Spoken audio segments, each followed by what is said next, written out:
कधी पण आनंद मिळू दे, आम्हाला नाही त्याच्याविषयी काय वाटणार, पण ह्यो आनंद लय मोठा वाटतोय. हा, ताण भूक हरली सगळी.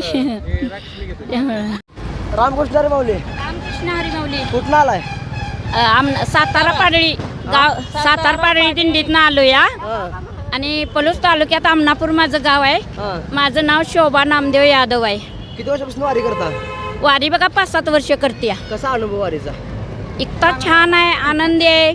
वातावरण अजिबात पुन्हा सुद्धा नाही. इतका लहान माझा नातं, एक सेकंद माझ्याशिवाय राहत नाही. पण मला त्याचं आता काय झाले काय आठवणच येत नाही. हो.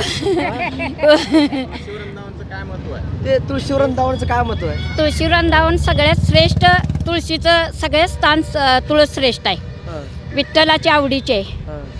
आणि इतकंही महत्वाचं तुळशी वृंदावन आहे की अति महत्वाचं आहे. आपल्या वारकरी ही जर आमच्या दारात तुळस नसेल तर आम्ही कुणाच्या दारात नसेल तिथं आम्ही पाणी पिणार नाही. आमच्या गळ्यातली माळ आहे त्यामुळं.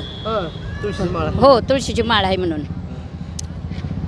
आणि काय तुम्ही काय सांगाल?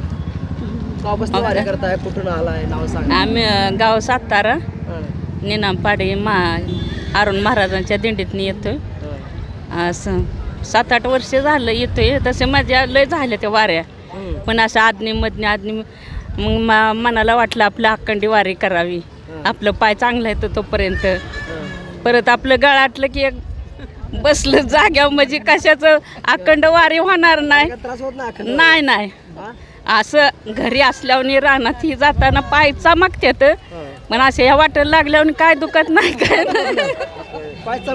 नाही. गुडघ्याचा त्रास आहे मला, पण ह्या वाटायला लागली की काय दुखत नाही, काय नाही, आनंद येतो. एखाद्या आठवण वारीतली आजचाच अनुभव आहे. आज जरा आम्हाला वेळ झाला निघायला. कालची आमची एकादश, अजून काही 12 सोडली नाही आम्ही.